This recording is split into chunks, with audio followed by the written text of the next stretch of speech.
Wow. Just, wow. That wasn't just a win against the Eagles. That was something else. 34-17, Thursday Night Football. Felt amazing. Oh, absolutely. The energy was incredible. It's like the first Thursday night win since, 2015? Yeah, long time coming. And you felt it. That Big Blue energy, it's exactly what we needed. Sets the tone. Totally. It's addictive, that feeling. But okay, we got to kind of step back from the buzz for a second. Right. Our job now is to figure out what worked, like really worked, and what we can pack up and take with us. The blueprint. What were those key pieces? So that's the blueprint. Because you saw it on the field, right? Two clear vibes colliding. You had Jackson Dart, just cool as anything out there, calm in the chaos. And then Cam Skattebo just running folks over like a bulldozer, but polite about it afterwards. Bulldozer with customer service. I like that.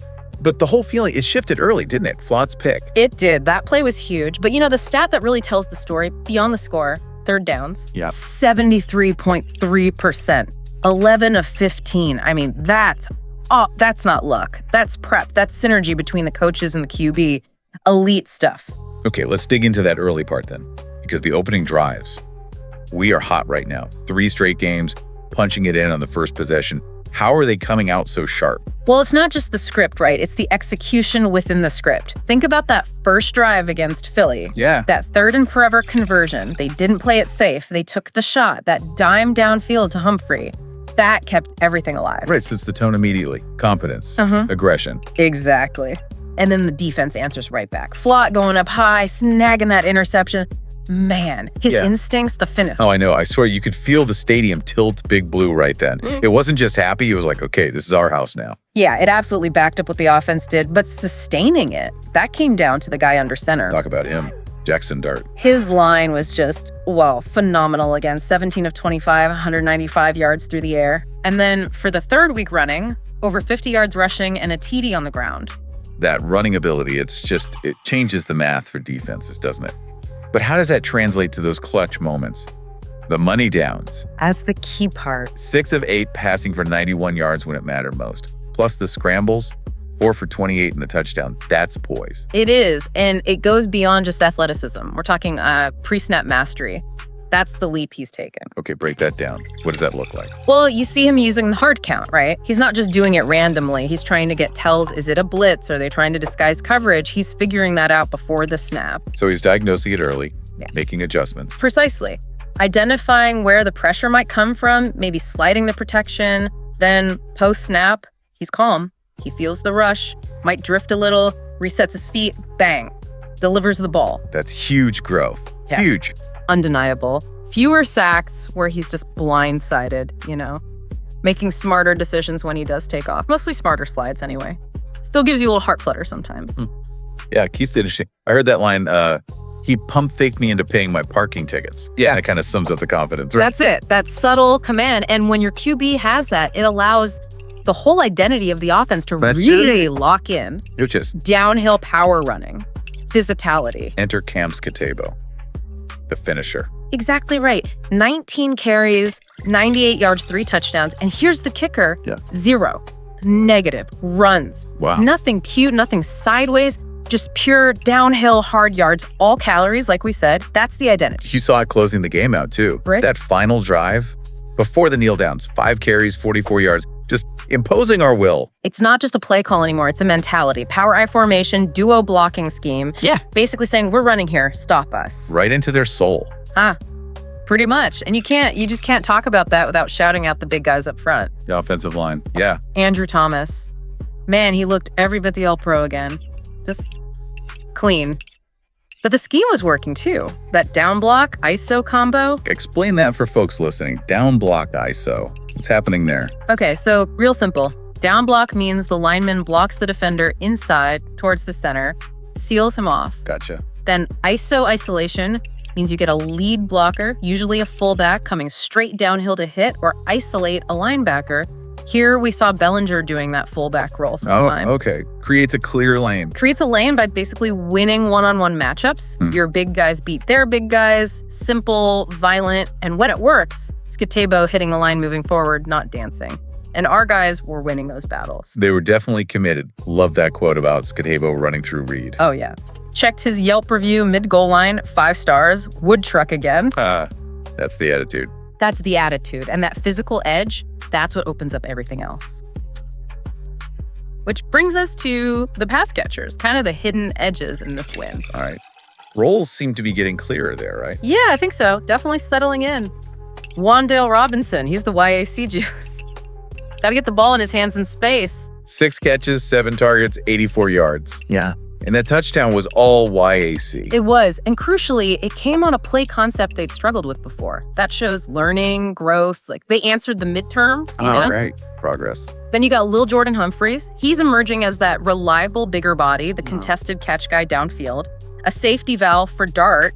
Needed that. And Hyatt's taking what the defense gives him on those outside routes against off coverage. That's smart. It's progress. The deep ball, the lid lifter. That's, let's call it next on the checklist. Okay, fair enough. Building blocks. Exactly. And you got to mention the gifts from Philly's special teams. That was basically free points waiting to happen. Free EPA for dinner, as you put it. Explain ETA quickly for everyone. Right. Expected points added. Basically, it measures how many points a team is expected to score based on where they start with the ball. So good field position, EQA, high EPA. Exactly. When Philly kept messing up on special teams, they were handing us drives already deep in their territory. That's a massive advantage before we even snap the ball. Huge impact on the game flow. Makes sense. Okay, let's flip to the defense for a minute. We talked about Flott, but up front.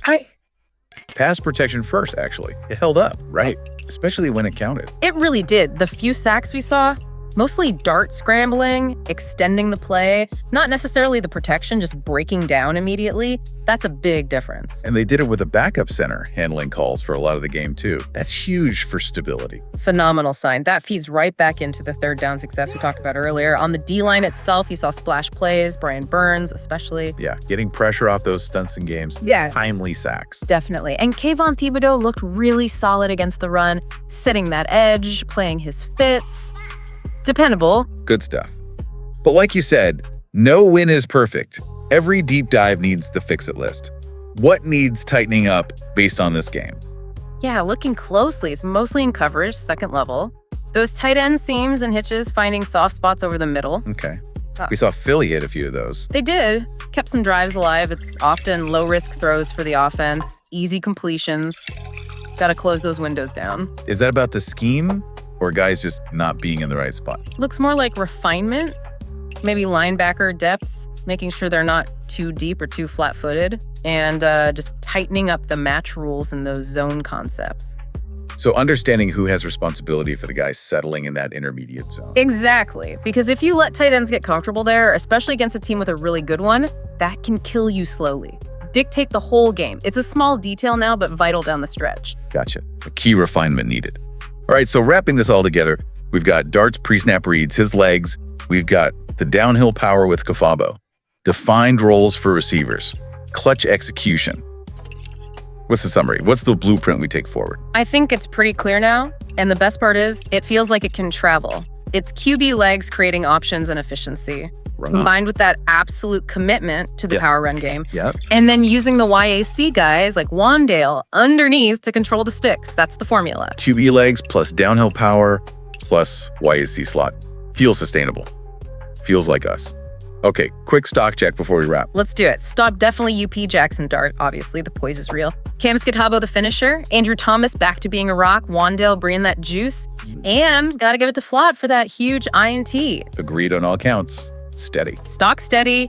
Kayvon doing his job reliably against the run. Brian Burns providing that consistent pressure. They're holding their own. Feels right. Okay, so this win, it felt like more than just one game. It felt like an identity forming, solidifying. It did. So the final thought, the thing for you listening to chew on, if this identity is portable, if that downhill power and the poise from Dart, if those third down answers travel with us week after week, road games, tough environments, what does that really mean? What's the ceiling for this team now? Where can this actually take us? They've shown they can find the answers when it matters most. They laid down the blueprint. Now the rest of the league gets to see if they can keep building on it week in, week out.